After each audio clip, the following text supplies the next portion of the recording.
Hello, good afternoon, and welcome to the Midday News.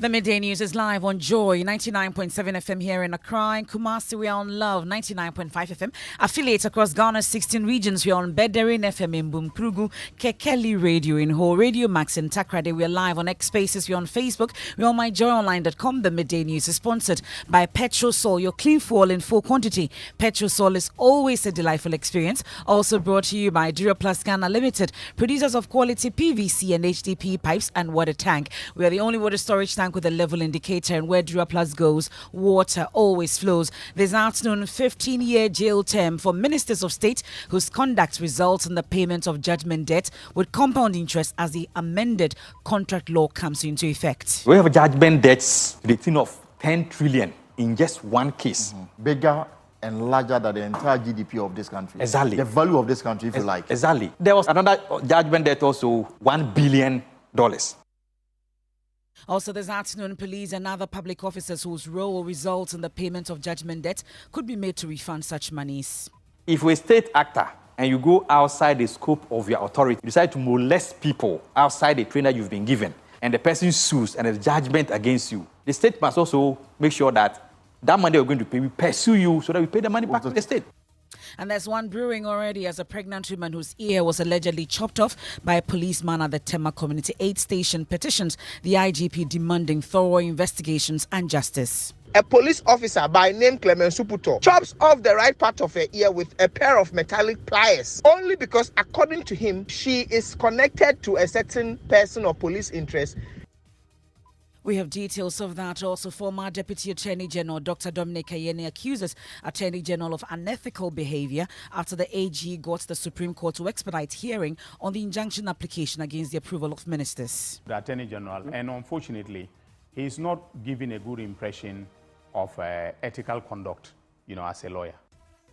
We have details of a stern response from the Attorney General, who is accusing the NDC of gross ignorance about how the court system works. But the lawyer for the NDC MP truly rejects documents served on him by a court bailiff. Nikpaku Samwado response. We have a CCTV system in our office with an audio capacity. So we have him on CCTV, and I'll put the CCTV out. And you have him on Whatever CCTV? he said was a blatant lie.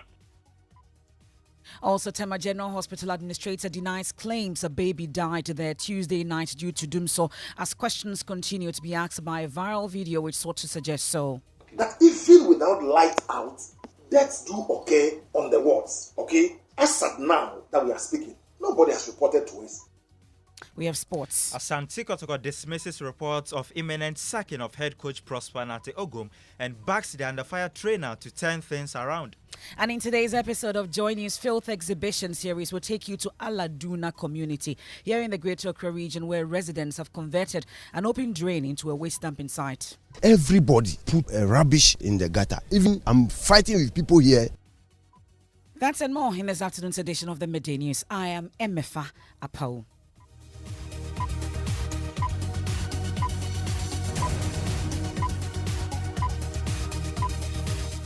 Many thanks for sticking with us. This is your home of independent, fearless and credible journalism. Let's dig in. And ministers of state whose conduct results in the payment of judgment debt with compound interest could be jailed for between 10 and 15 years under the amended contract law now in effect. The Contract Amended Act 2023, sponsored by the Attorney General and Minister for Justice Godfred Yeboadame, was passed in Parliament in 2023 and presented to President Akufo-Addo on March 5, 2024 for assent. It seeks to curb the tendency on the part of public officers to enter into contracts with high rates of interest, especially compound interest, which has resulted in huge financial losses to the state. Deputy Attorney General Alfred Chianyeboa tells my colleague Elton Broby on the Pulse that the payment of such debt could cripple the finances of the country. Now, if you look at the judgment debts, they arise out of contracts with sometimes contractors. When these contractors sue the state, for example, if the contractors sue the Attorney General, the risk is served on us. Right. And if it's about the road contract, we then write to the roads ministry or the feeder road or highways for them to get us a response to that suit. At times, you send the letters and you don't get the feedback. And in court, there are timelines. The person sues you, you have 8 days within enter appearance. If you do not do it, if you enter appearance, that one you can enter without even instructions. But your defense should be filed within 14 days. Sometimes you write and you don't get the response. If you don't get a response from that entity and there's judgment against the state, then you can say that officer who failed to respond has occasioned that judgment death. So this amendment that you've done, what is it seeking to cure? Who can have the authority or who has the authority to sign contracts on behalf of the Republic is detailed in this act. And who has the authority under this act? Now, the minister, the sector minister in charge of that sector. For example, if it's about roads and the contracts about roads, it should be the roads minister. Previously, it wasn't like that? Previously, the minister could do it. Right. Other officers could, but we just want to be very specific. That the minister has the final authority he has to sign such contract on behalf of the state. Yes. Or the minister may authorize someone to do it. You cannot act on behalf of the state and enter into a contract for the payment of compound interest. If you do so, and it comes out, you can be arrested and prosecuted under this law. And if you are prosecuted and you are convicted, the minimum sentence is 5,000 penalty units. And that translates into 12 times 5. That's almost 60,000. And then imprisonment for then up to the maximum penalty is 10,000, between 5,000 and 10,000. Or imprisonment to minimum of 10 years and maximum 15 years or both. So in every contract that you are going to sign on behalf of the state, if you're a minister, if you're a government official mandated so to do, you must make sure that you go through it and see that there is no clause burdening the state to pay compound interest in case of any. It is also imagined that the conduct of some public officers, especially the police, is forcing the state to pay so much money to compensate victims of brutalities and unlawful arrests. Deputy Attorney General Alfred Chiayeboah says such officers will be made to refund the money. If you're a state actor and you go outside the scope of your authority, if you're a police officer, you decide to molest people outside the training you've been given, and the person sues and there's judgment against you, the state must also make sure that that money we're going to pay, we pursue you so that we pay the money back to the state. But let me just find out, do you get such cases, police brutalities and people seeking redress? We have them. Where the police service is sued, the agency is sued, and we have to go to court. Sometimes we try to even settle. The most is about what abuse on the citizen by a police officer? Sometimes. Sometimes it's about purely, you look at a situation where someone, not a police officer, I don't want to just bring them to the picture. A state officer may be driving a vehicle, then he knocks down someone on the road. Then the person sues, we have to pay.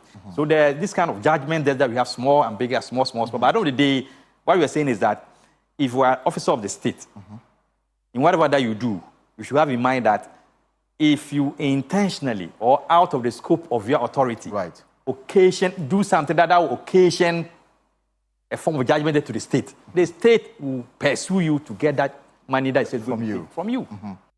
That's the Deputy Attorney General, Alfred Chiayeboah. That full interview on The Pulse with Elton Brobe is available on all our social media platforms, also on myjoyonline.com. But still on the matter, a pregnant woman, Judith Yakuma, whose ear was allegedly chopped off during interrogations by a policeman at the Tema Community Aid Station, has petitioned the Inspector General of Police demanding thorough investigations and justice. According to the petition, the incident occurred when she accompanied a friend to the Community 1 police station. However, as she was arrested and subsequently transferred to the Community 8 police station, it was alleged that she resembled a woman captured in a CCTV footage related to a robbery incident that had occurred in Tema a few weeks prior. Maxwell Agbagba of our security desk joins me in studio with details of this petition and what we are learning. Maxwell, give us details of the petition from the victim's lawyers. Yes, Emefa. So according to the petition to the IGP, in the process of the interrogation, in a show of what may possibly have been under the influence of whatever substance as alleged here and against all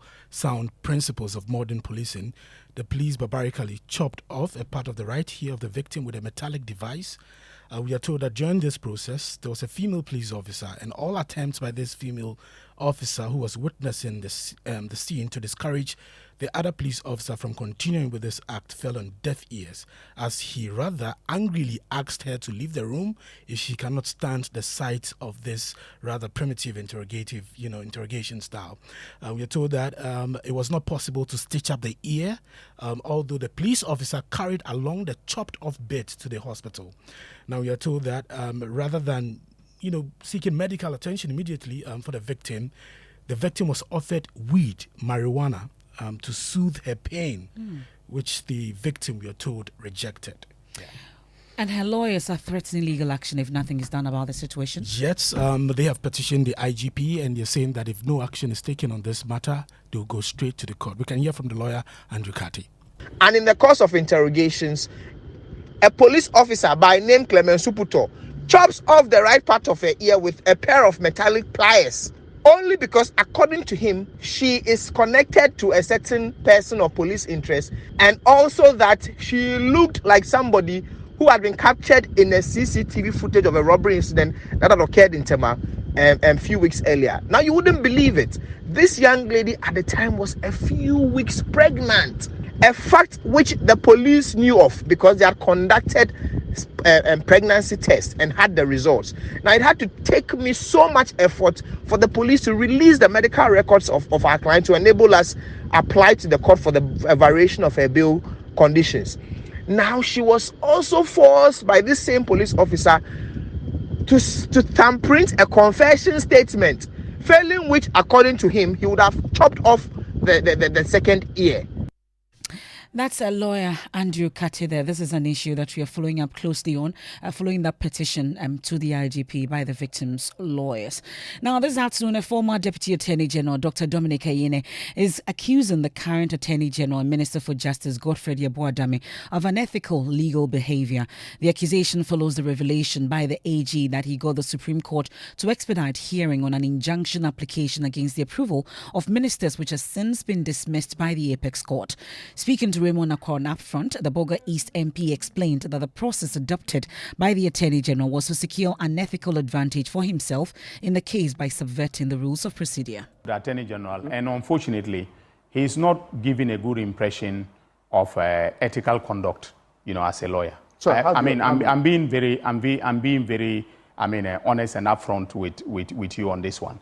The reason is simply because if you want a court to give an expedited hearing, there is something we call an application for abridgment of time.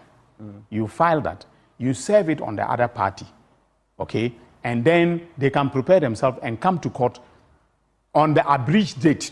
You don't go Nicodemously to the registrar of the court or to the CJ, who is the chief administrator of the judiciary, to ask for the thing to be abridged.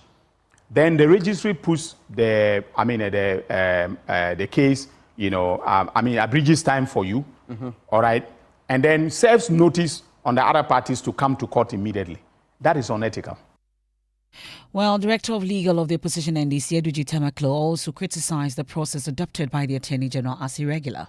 This revelation by the Attorney General even makes the concern raised by the NDC even more grievous. Allows the party, as it were, to apply for abridgment of time. If the person so that the matter is so urgent that the hearing of the matter may cause a certain harm or damage, and for that matter prefers expedition, is that you file a formal application. But in a fiery response, Attorney General and Minister for Justice Godfred Yeboah-Dame told Evans Mensah on Top Story that the NDC is exhibiting gross ignorance, insisting he did nothing wrong by getting the court to hear the case expeditiously. Issue of abridgment of time does not even arise at all. Eddie Tomako does not even understand the workings of the rules of court. An application for abridgment of time for hearing of a matter comes in when you have time, a certain or fixed time, and you seek to bring the date for it. That is when you are abridging the time, you are bringing it forward. When no date has been fixed, it is absolutely the duty of the matter to cause the matter to be fixed for hearing. So I specifically wrote a letter to her ladyship and asked any date for hearing. That's a letter on record, as is done by all practitioners where they are sought. All practitioners who know the workings of rules of court. And indeed, I have done this many, many times. Even recently in the Supreme Court case 2011. That time, Edwin Tamaklo was my student in the Ghana School of Law. It's a matter of record. I applied for an expedited hearing of this famous Rance for France matter. So clearly, when the NDC speak this way, it shows a total lack of understanding or total ignorance about the rules of court. When did you write this letter? I wrote the letter on Monday. It's a matter, I can give you a copy tomorrow. Well, the Attorney General is also dismissing calls to use the same procedure he used to get an expedited hearing for the ministerial nominees case to get an expedited hearing for the case filed against the anti-LGBTQ bill passed by Parliament.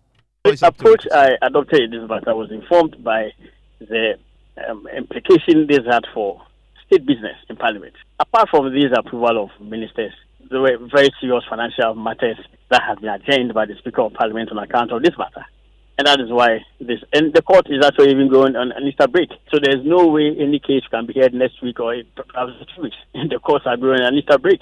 In the Richard Sky case, Attorney General, there is a bill passed by Parliament which is also in limbo. It also has constitutional implications that also, many will argue, requires an expedited hearing to settle this matter, considering its high-profile nature and how it's become a pretty divisive subject. There are many parties to the action. Of course, I expect the Supreme Court to deal with the matter as quickly as possible. So following that Supreme Court decision, there are growing calls for Parliament to reconvene and take a decision on the ministerial nominees. And Kwekwa Santi, our Parliamentary Affairs correspondent and a member of our Legal Affairs desk, joins me in studio with what we're learning. What exactly are the moves now to get Parliament recalled? So 2 things. We understand the majority leadership have secured enough signatures to recall the House. But they are banking on hopes that they had secured an agreement with the Speaker of Parliament to recall Parliament by himself. The Speaker of Parliament, we know now, is in Jamaica, and when he returns right after Easter break, an action will be taken on that. Dr. Dominic Ayini was asked this question on Upfront yesterday. He said he does not see reason why Parliament should be recalled because the cost involved is so huge. I spoke informally to members of my leadership, and they said moves are being made for Parliament to be recalled. Yeah, we are expected to come earlier so that we can take this one line, agenda item, and then dissolve again. But you see, that is where there is a problem. Really? The problem is that it is going to cost so much to bring members of Parliament back from their constituencies to recommit. Okay, and this is avoidable cost. If the presidency had done the bring back to Mr. Speaker, you don't seem to support the recall. Not that I don't. If I'm recalled, it's an expensive venture. It's a very expensive venture. Meanwhile, lawyer for Roxanne Nelson Dapamakbo Nikpakpu Samuado has refuted the account of a Supreme Court bailiff that he rebuffed an attempt to serve on him some court processes. It's quite unfortunate that a bailiff of the court would, on oath, tell a bare-faced lie to the court. Now, this is the direction of events. I received a call, and luckily I have the record from the bailiff of the court at 10:50 a.m. yesterday. I was not in Accra at that particular moment. I told him that he should take the number of Honorable Roxton and ensure that he delivers the process to him. That was the last time I dealt with the bailiff. Now, this bailiff later on apparently goes to my office and says that identifies himself at the front desk and says he's a bailiff of the court and that he has a process to serve. He takes out the process and then puts it on the table. The secretary signed the process with my name on it and told him that, I wasn't in the office, but if he could wait and let me sign things when I came or when he got in contact with me. He said he wanted to call his boss and confirm whether that should be what he should do. On to some other stories now. An administrator of the Tema General Hospital, Dr. Samuel Obing, has refuted claims that a baby died on Tuesday, March 24, when the lights at the facility went off after a general power outage. A video which has since gone viral on social media sought to suggest that a mother lost her newborn baby at the neonatal intensive care unit of the Tema General Hospital due to the power disruption. Responding to the video, Dr. Samuel Obing acknowledged that the lights did indeed go off, but was restored within 2 hours. He adds that there is no evidence to suggest that any baby died as a result of the doomsday. That even without light out, deaths do occur on the wards. Okay? As at now that we are speaking, nobody has reported to us.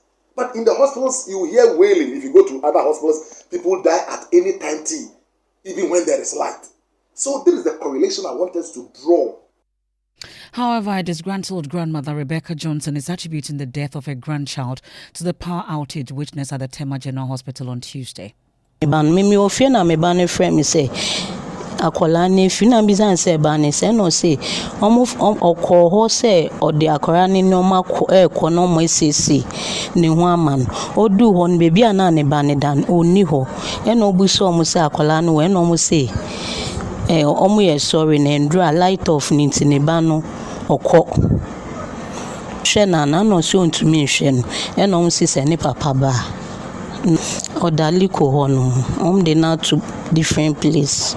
I was in the house when my daughter called to inform me that her baby had passed. My daughter said she was informed by the hospital staff that her baby had passed due to the power outage. I am heartbroken. Well, some mothers at the hospital are unhappy with the negative impact of the power outage. Oh, yeah, light. Oh, saying, "Kola mushi man, say light in your day." Itanope musore ya no bibia nkola no mo to say me dey afa na me kwhwe me dey. Well, let me bring in Dr. Akosia Ejewa Ususapon. She's the Greater Accra Regional Director of the Ghana Health Service. Thank you so much for joining us here on the Midday News. I'm sure this situation at the Tema General Hospital has been brought to your attention. What exactly has your preliminary findings revealed? Thank you very much, and good afternoon, Emefa, and to your viewers. Yes, this has come to my attention, and the information from Tema General Hospital says that on the 21st March, there was a power outage in the evening, and then the generator started working, but somehow they had a fault with the generator, and the electricians worked on the generator and brought the generator back to work. So the generator started working after about 1.5 to 2 hours. So that is the situation. But, with our machines and equipment, we have power storage. So if a patient is on the monitor or is on oxygen or CPAP, that's during the short period of power shortage,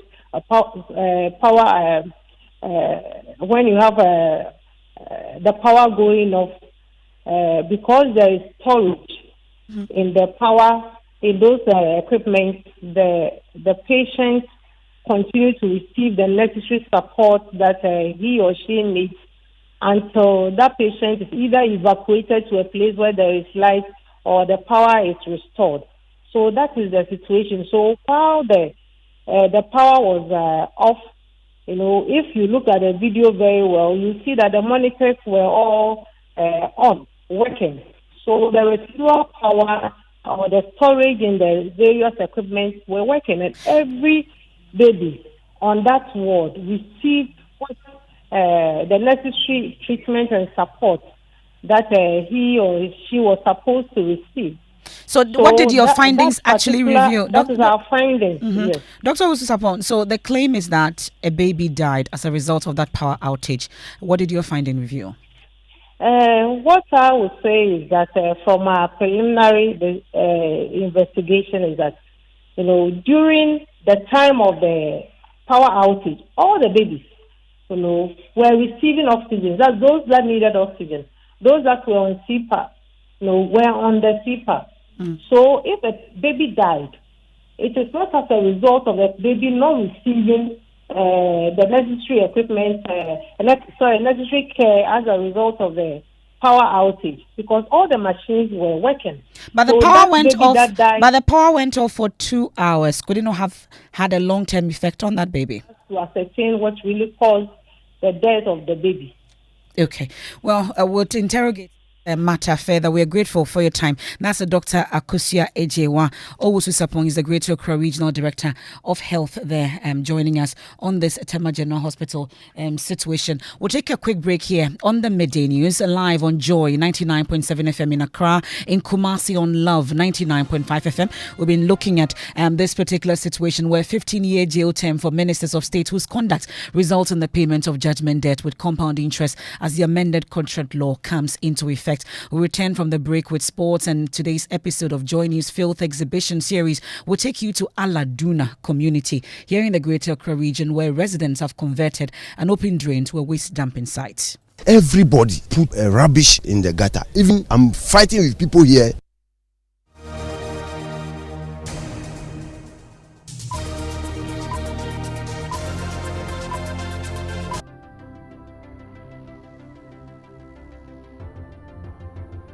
When budgets are tight and money difficult to come by, you want to be sure you get the best value for your money. These are not times to be spending money fixing expensive engine problems because of cheap fuel and lubricants. Drive to a petrol source station today and buy your quality fuel and lubricants, and rest assured of fuel that lasts long and lubricants that prevent expensive engine problems. Hear the sound.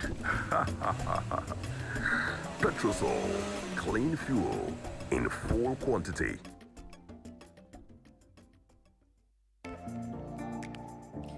Dive into a new era of news consumption with myjoyonline.com, your go-to destination for cutting-edge journalism, giving you the most credible stories from business to politics and from sports to entertainment. Myjoyonline.com introduces an upgraded news website meticulously designed to empower you with an enriched browsing experience like never before.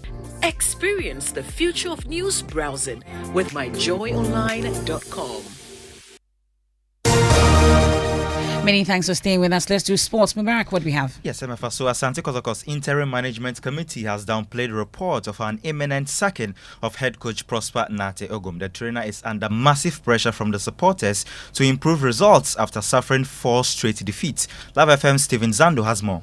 In fact, the last 6 matches Asante Kotoko has played on the local scene, they've got only 3 points from a possible 18. This is not the Asante Kotoko that the supporters were used to. And obviously, these fans agitated after their last game against Nations FC, where they were defeated by a 0-0 at the Baba Yara Sports Stadium. Yeah, so that's Steven Zando there with the details.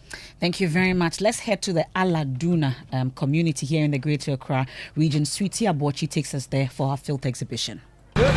Nestled between Nima and Newtown, with a particular focus on the settlement adjacent to the residence of President Akufo-Addo. Human dignity collides with desperation. This is the Aladuna community, where approximately 500 people call an open gutter their makeshift waste disposal site. For Amagbeto, a resident of 2 decades, it's a daily reminder of their struggles with waste management and the stinging neglect by government. He speaks of an absence of proper waste management infrastructure with a heavy heart. Everybody put rubbish in the gutter. Even I'm fighting with people here. They come and shit here all the time. But it's not just the stench of refuse that hangs heavy in the air. Across recurring floods, a menacing spectre threatened to wash away what little semblance of stability they cling to. As the rains draw near, one can almost feel the collective anxiety gripping the community. A community already scarred by the memory of the devastating June 3rd flood disaster. June 3rd kwampomi line wo me dem. Me mani nyina ye fridge e bibia say ye. That's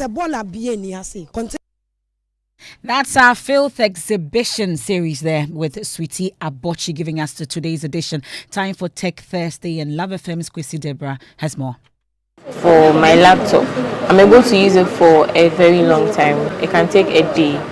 All the classes I think that are limited when it comes to sockets, but you'd have to come with an extension. The study, which involved about 800 participants, examined the dynamics in the adoption of the concept of Bring Your Own Device, BYOD, at the KNUST. Though the researchers found high acceptance of digital devices among students, the students, however, faced some difficulties. Dr. Francis Nunu is lead researcher. The university should provide or design the classrooms in such a way that it can support such endeavor, because I can bring my machine and I can run out of cell any point in time. So if there are not enough PowerPoints for us to connect, then we have a problem. And 2, the design too has to do with how our sitting positions are done. And that's our Tech Thursday with Kwesi Deborah. Time to drive safe. Safe driving saves lives. En route for Easter operations. Maxwell Ababa has more. The crash happened at Chichire near Suhum in the eastern region on the Accra-Kumasi Highway. The deceased officers, Chief Inspector Michael Ajaho, PW Inspector Teresa Zampia, and General Corporal Yuman Lasamoa were with the formed police units of the Ghana Police Service. One other officer, General Corporal Samuel Jude Kofi, sustained injuries and is currently receiving medical attention. According to a statement from the Ghana Police Service, the IGP led some POMAP members to the FPU to formally inform personnel of the unit about the tragic incident. He also spoke on the phone with family members of the 3 deceased personnel. Many families continue to lose their loved ones on Ghana's roads. And that's why you ought to drive safe and stay safe on our roads. Max and Jackie are in the studios. Yeah. Sarkodie is in the cooking pot today. Okay. He's been cooked on Twitter. Again? So, an old tweet of his has resurfaced on the internet. So, on 5th May 2015, he said, please send your Doomsaw stories to doomsawmuststop@gmail.com. And that tweet has resurfaced and people are, roasting him for it. This one here says, I don't really care if Sarkodie decides to openly speak or not about the challenges Ghanaians are currently facing. I voted for a president and he must fix the problems we are facing. All right. Now, Yvonne Nelson is also trending. Interestingly, she was part of the demonstration many years ago to stop doing so. And people were asking her, why hasn't she added her voice? And she responded to them and she says that this time around, she doesn't know what to even type, but she's saying that our leaders are wicked. She's asking our leaders, how do they even sleep at night? So she's trending. People are... But she didn't say if there's another demonstration coming No, up. she hasn't. I hear these days when you're going on, we don't ask, is food ready? You ask, can you have a VR? Yeah, honestly. That's how we end today's edition of the Midday News here on Joy 99.7 FM. There's more when you log on to myjoyonline.com. I am Emefa Apawu.